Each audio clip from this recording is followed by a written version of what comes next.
Hello, hello, hello. Welcome back to my channel. It is your girl Junior Mint, of course with two T's because of copyright. I'm here with another Minty Monday sermon, and I've been thinking a lot. I've been thinking a lot about these sermons because as I write them, they're usually coming from a stream of consciousness inside of me that's very much like my inner monologue.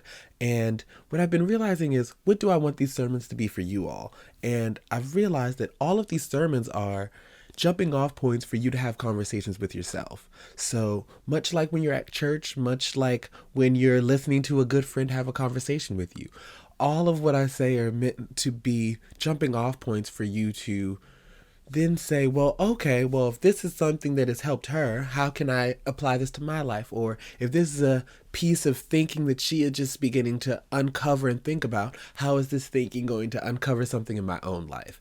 And giving you just a viewpoint into my life, which is honestly like just the lens of Junior, but as well on top of it, societally, it's the lens of a black trans woman who is honestly out here trying to create change, trying to create a world better for everybody else, and it's well on top of it the generation after. So it's always going to be optimistic, it's always going to be positive, but especially this week with the George Floyd verdict having come in, what has really influenced me a lot is I think I've really been strengthening my connection to my ancestors through all of the activism I've been doing, and I've felt it especially during the verdict being read, because something that occurred to me was the fact that sitting by a screen or a radio or something that's reading off the news about a verdict in a very important case for black people is something that is not new to our community, all the way back to Emmett Till's and lynchings, where Ida B. Wells, if you don't know who she is a journalist from the late 1800s and early 1900s who literally was the main reason that people's names actually got documented in terms of the lynchings in the South, because she actually went throughout the South creating anti-lynching organizations. She was actually the person who would put down people's names and locations so that way we could actually have an account of these people. And Ida B. Wells is one of those people who, in my opinion, when I think about her, there is no consciousness that we have now without her having put in her consciousness back then. And I realized the anxiety and the fear that I was feeling while sitting and listening to all of the jargon be spread while just waiting to hear guilty or not guilty was something that all of my generations of family were used to. All of my generations of family had experienced. And my ears got to be some of the first ones in my family's lineage to actually hear guilty, get to hear the words guilty be read about a white man, or to be read about a police officer, to be read about anybody who took the life of a black person. It was amazing, sad, but also motivating. It's amazing because I got to be those ears. Sad because we've been fighting all this time and all we have gotten right now is a fair trial.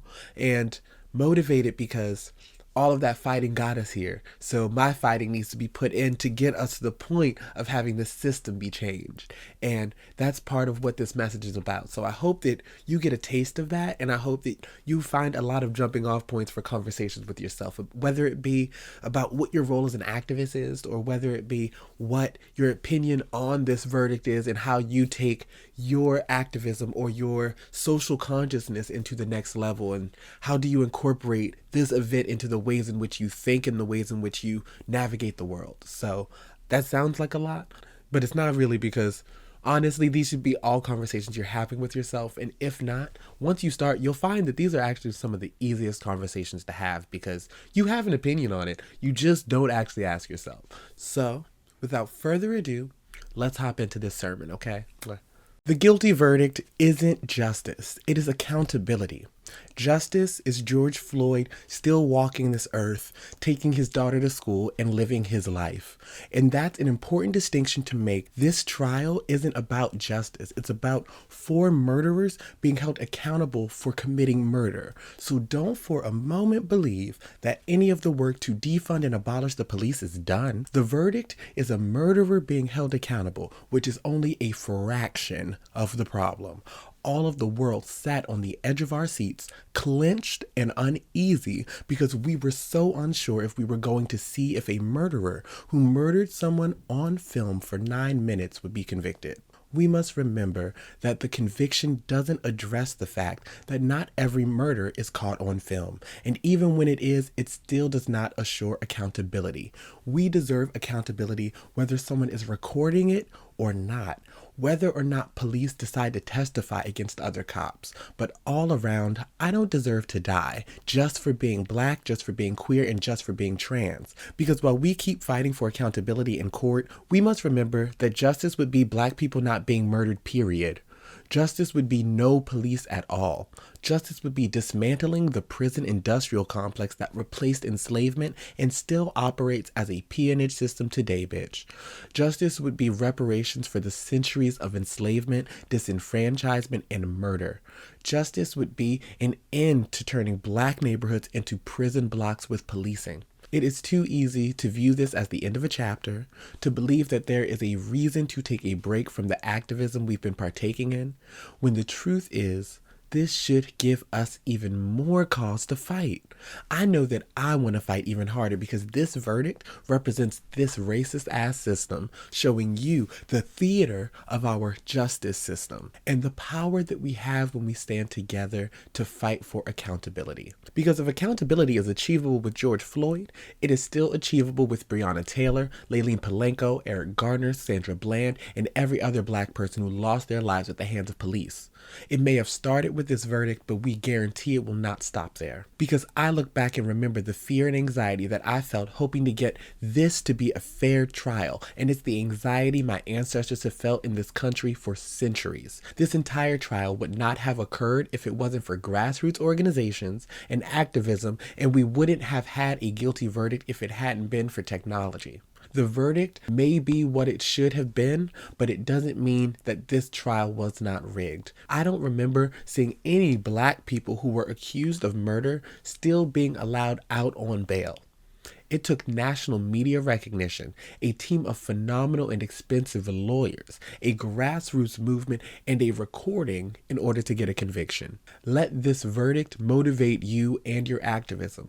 Let it motivate you to get accountability for all of the black trans lives that we have lost, to get those responsible held responsible, while also fighting for justice to make sure that these systems that destroy and degrade our communities and our lives are dismantled for good. I guarantee that not every single case will have this amount of evidence, won't have this amount of media, won't have this amount of support from the community. So make sure that you are doing what you can to get accountability and as well amplify the voices of those who are disenfranchised within your community. And that is that on that. Thank you so much for making it to the end of this video.